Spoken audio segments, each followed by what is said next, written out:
Welcome everyone, Costin here with the discussion about the dwarves, the regular ones, not the chaos dwarves, which are going to come out in just a couple of weeks and probably become one of the most powerful races in the game, with some really fancy mechanics that Creative Assembly has basically taken from Troy wholesale and implemented them in Warhammer 3. That's how it feels like with the chaos dwarves. But we don't know if or not we're going to get any kind of rework for the regular dwarves, and they do have major issues in their campaign. People will try and argue about this particular point, but the dwarves do have significant limitations in their campaigns, and it comes down to 4 major issues, as well as 2 more minor issues that are more frustrating than being actual problems that hurt their campaigns, but there are certainly problems with those minor issues as well. So let's talk about the major issues, starting with the most severe issues and going to the least severe issues. The first and most important problem in a dwarven campaign at the moment is their growth, or the lack of growth. See, the problem is, for the vast majority of races in the game, the majority of the growth they're getting is going to be for the main settlement building. The dwarves and regular settlement building start at 5 growth, and it can go up to 15. That isn't great. And this is for major settlements and minor settlements. It's a bit ridiculous, by the way, that minor settlements have the same growth as major settlements. It should be more for the provincial capitals, but I digress. Now, the problem with this situation, especially on a difficulty like Legendary, is you have that -8 public order penalty, or the control penalty of -8. Now, generally, this isn't an issue for any other race in the game, but it is an issue for the dwarves. Not because of the risk of rebellion, because as you get less and less control, in a province, let's say you get weak, you get a benefit to control, so that nullifies the difficulty situation, makes things easier to tackle. The problem is that it also has an impact on growth. Not really a problem for any other race in the game, but an issue for the dwarves, because it can get to a -20 growth. And let's say you take over a province like this, it's going to be very easy to get to a low level of control. Let's say easily you're going to drop into insecure, maybe even wavering. That's -10 or -15 growth. So let's say you're taking a province, and it's early game especially, the settlements are going to be tier 1, they're only going to generate 1 growth. Many provinces have 3 settlements, so that's 15. Let's say you drop in insecure, that's very easy to do when you're just capturing them, so you're only going to generate 5 growth. That is plainly pathetic.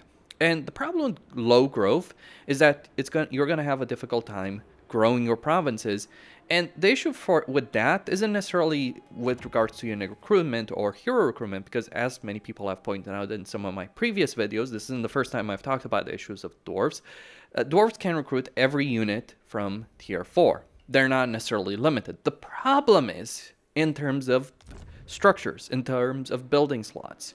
See, this affects everything. This affects your ability to recruit units. This affects your ability to recruit heroes. This affects your economy very crucially, because having fewer slots means having fewer economic buildings and or having fewer military buildings. Yes, most of the units you can use in a campaign can be recruited from the barracks chain and of course the artillery chain, but still you do want to have the other units. You want to have the engineers chain to increase the engineer unit capacity. You want to, by the way, get this to tier 4 in order to increase the hero capacity for master engineers. You want to get the armory. You may want to get the ranger barracks for some pretty good range units that are better than the quarrelers in a lot of ways, especially if you pair them with a Thane with a particular skill that gives them snipe. So there's quite a bit of problems being created in a campaign by having limited growth. Fewer building structures, limited economy, or limited recruitment is one of the biggest issues. Now, you can improve growth. There are several ways to do so. You can empower the guilds, but that requires provincial control. You can improve that commandment, which I have in this campaign, by getting an additional 15 growth. This, of course, is going to be better for someone like Forgrim, because he does improve commandments by default, so you can get up to 40 growth. That's pretty decent, but just bear in mind some factions have 40 growth just from this main settlement building alone. Let's not even talk about the faction like the Greenskins, who can get plus 30 growth faction-wide just because of the WA.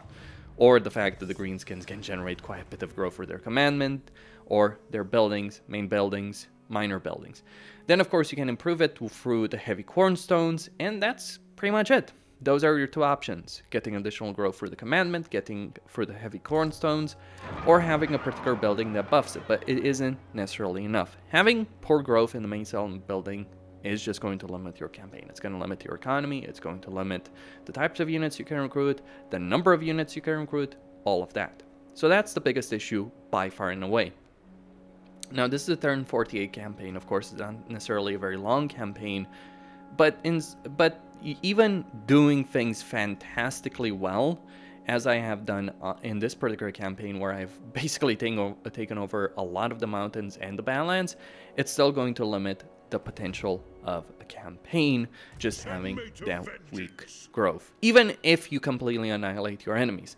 The second issue is actually casualty replenishment. Dwarves don't have a hero to be able to improve casualty replenishment.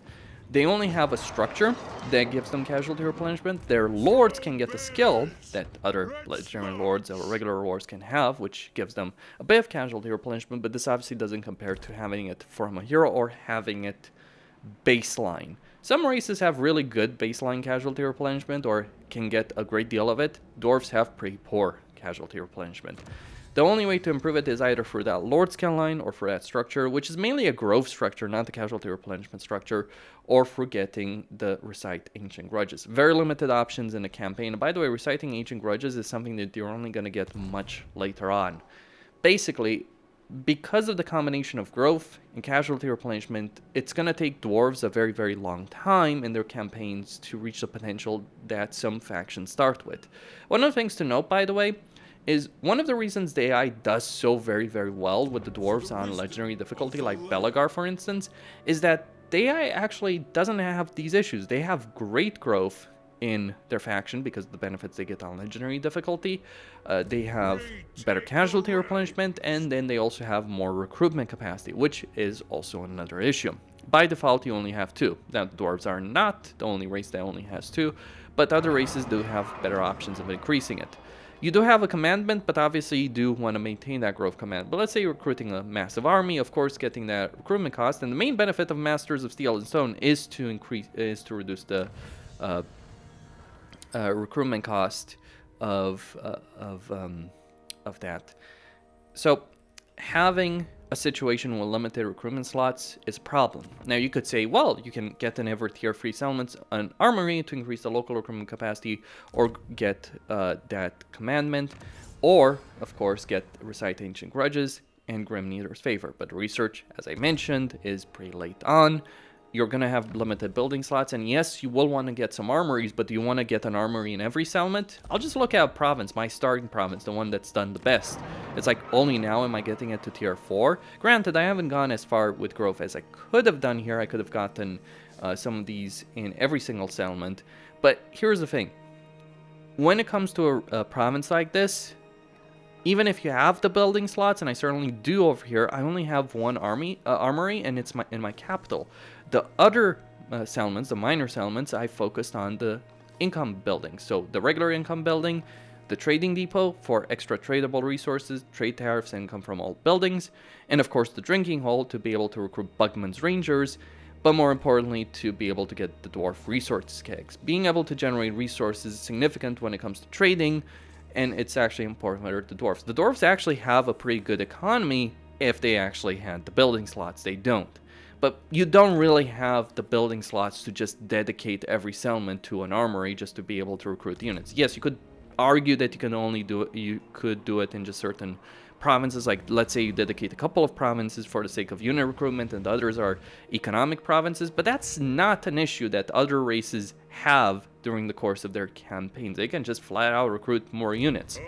Therein lies a problem. So casualty replenishment, unit recruitment, growth. 3 big issues. The fourth one is with regards to their unit roster. Now, the unit roster of the dwarves is pretty good. You have some really powerful range units, in particular quarrelers, rangers, and of course artillery. You get tier 2 artillery. That is pretty good. The problem is, when it comes to the unit roster, when you're playing a campaign as the dwarves, it can really feel very one-dimensional. Now, it's not necessarily a one-dimensional roster, but slayers are kind of useless right now. Gyrocopters, gyrobombers, 1 or 2, sure, can be useful, and obviously you're always going to get the structure to be able to get more engineers. So a couple of those, yeah, but mainly what you're really going to want to use is quarrelers, grudge throwers, and then maybe get cannons and of course organ guns. That's basically it. The reason you're going to want to focus on a ranged heavy army like this, though this is not necessarily the best army in the world, but it makes it, I make it work with, of course, with the Feign that I do intend to level up and get the Wanderer skill so they can have snipe for all of them. But here's the thing with that. It makes it so that your army is going to be very one-dimensional. And the reason you want to focus on an army like this, though this is certainly not an ideal army, an army that you would use in the vast majority of campaigns is basically a Quarreler Doomstack with grudge throwers and then later upgrading that, get Feigns, all that. The reason you do it is not just because this will do better, or an army with Quarrelers will do pretty well in non-resolve, not just because you will take fewer casualties in battle, but because it comes down to what you're going to be doing in the Dwarven campaign. You're going to use the Forge to build powerful items, specifically armors. And then you're going to get heroes like runesmiths, Feigns, your legendary lords, throw them in melee, have the enemy tar pit them, and then of course use your runes, especially the Rune of Wrath and Ruin over here. And then your artillery, your range units to just annihilate the enemy. It's the best playstyle for dwarves. It works well in sieges as well. Actually, if you have a runesmith in your army and you have the Rune of Wrath and Ruin, and the battle timer is set to unlimited in a siege battle where you're the attacker, you flat out can't lose that siege. You will win. It's pretty horrible, but is a bit of a problem.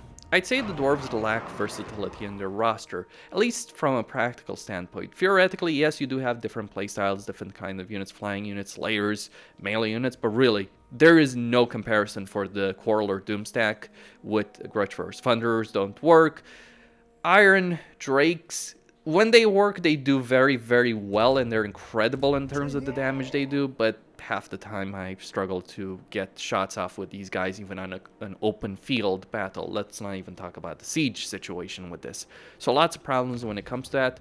Is an army that works, I'm not gonna lie about it, but it can feel fairly limited and pretty boring actually in a campaign. Like, look at the Chaos Dwarves. Just look at them. They have cheap chaff in the goblins and greenskins, and the orcs and goblins. Then there's the hobgoblins, which give them ranged arrow boys basically, as well as their own version of nasty skulkers, and then of course the monstrous units. The dwarves just basically are an army where you play with quarrelers, and then yeah, you might upgrade them into Bugman's Rangers if you're looking to get snipe, and you might use a couple of other units like cannons, iron drakes. Of course you'd always use artillery, but it's not necessarily the best playstyle in the world.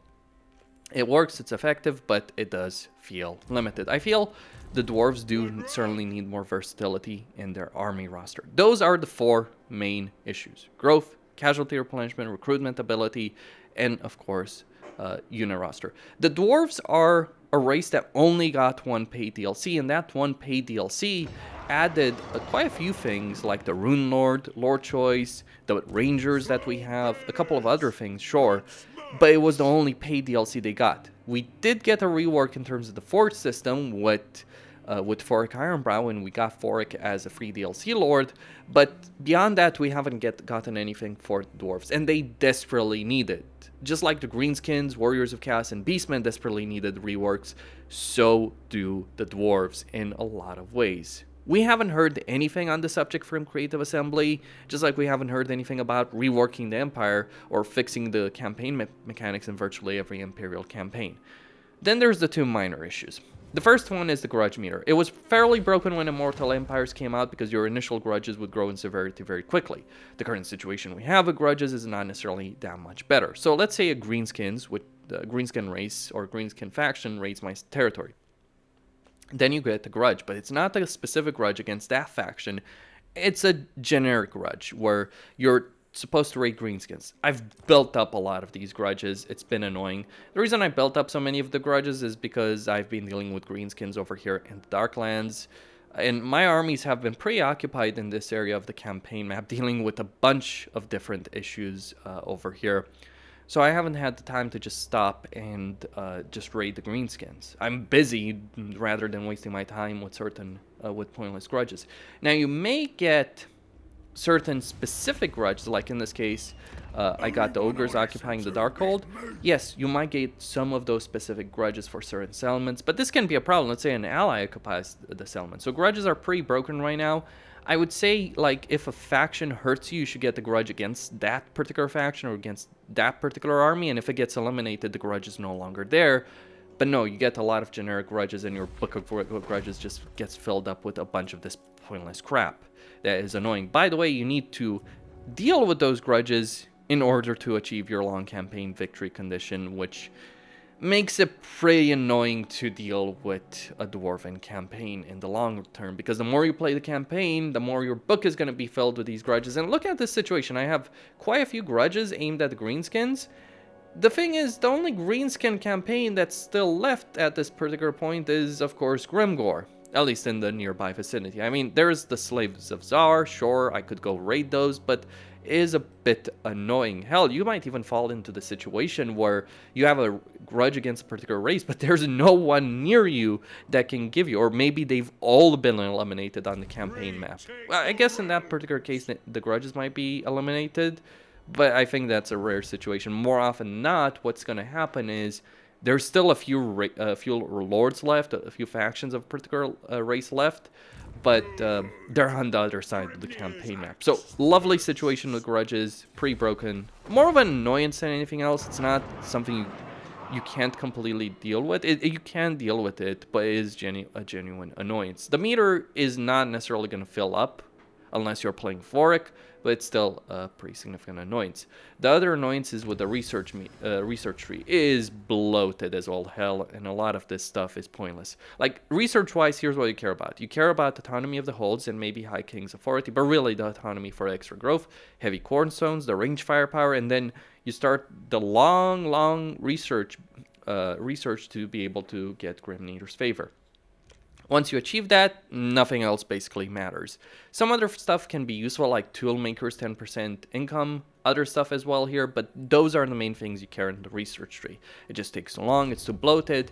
And another issue I have with the way the dwarves are is they can gain archivists and students. They're gained in the same way. Basically, you rank up while not researching anything. So at the beginning of each turn, this is where the annoying part comes in, you have to come in here in the research tree, pause whatever you're researching, fight the battles in the campaign so you can get the chance of getting archivists and students. Archivists can be equipped on lords and heroes, students only on heroes, but it is a pretty annoying system there, and I think this is something that, by the way, Creative Assembly should fix in general with the student system. For the dwarves, it's more important than for some other races. Like, you may not necessarily care about not getting a lot of students in some other campaigns, but you do care about it in the dwarven campaign just because of how much research you may have during the course of the campaign. I do have a fair amount of students and archivists in this campaign, but I certainly have played quite a few turns where I forgot to turn off the research. It's always annoying when you have to do something like that every single turn. So those are the issues. Are any of these issues going to be fixed in any way, shape, or form in a campaign? Are things going to be improved? I mean, forget the roster situation. Just consider casualty replenishment, growth, and recruitment slots. Those are the really big, important issues that they need to solve. It would be great if we got some more unit variety. And by the way, we actually had greater unit variety in Dwarven campaigns in Warhammer 2 with the Ogre mechanic. Actually, taking out that mechanic in Warhammer 3, eliminating it, was a major blow.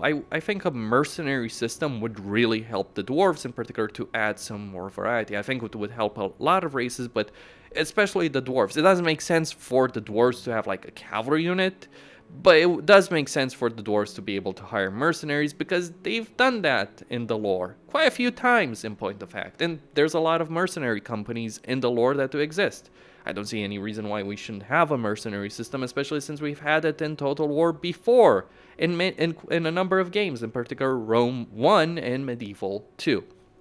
Anyway, that's my take on the current Dwarven situation. Those are some of the things that need to be improved right now. The Dwarves are in a pretty bad spot. It's not necessarily something you'll notice if you're playing against the AI Dwarves, but I emphasize this point. If you're playing on Legendary, the AI gets a lot of benefits that really help fix the issues. It's not like we're asking night and day to fix these issues, because Creative Assembly already does this. So the AI gets more growth, the AI gets more casualty replenishment, the AI gets more recruitment slots. That's why dwarves on Legendary don't completely get steamrolled in their campaigns, and in fact may end up winning the campaigns with the exception of Grumbrindle, because they do get a lot of those benefits on a very high campaign difficulty. But you don't as the player. And your campaign is actually pretty bad on Legendary just because Legendary gives you that -8 public penalty. Unless Creative Assembly fixes these issues, what can you do? Well, there's a couple of things. There's a mod that gives you craftable casualty replenishment, where you can spend 200 of gold to get a priest that gives each army 20% casualty replenishment. Or actually, I think it's 14%. Pretty decent. There's a mod that removes the public order penalty. It's going to increase your growth by default, but it's not going to make up for just the poor growth you have in the main settlement buildings. But those two mods can make your life in a Dwarven campaign that much better. But we do need a rework. Quasine here, signing out. Don't forget to subscribe, like, enable notifications.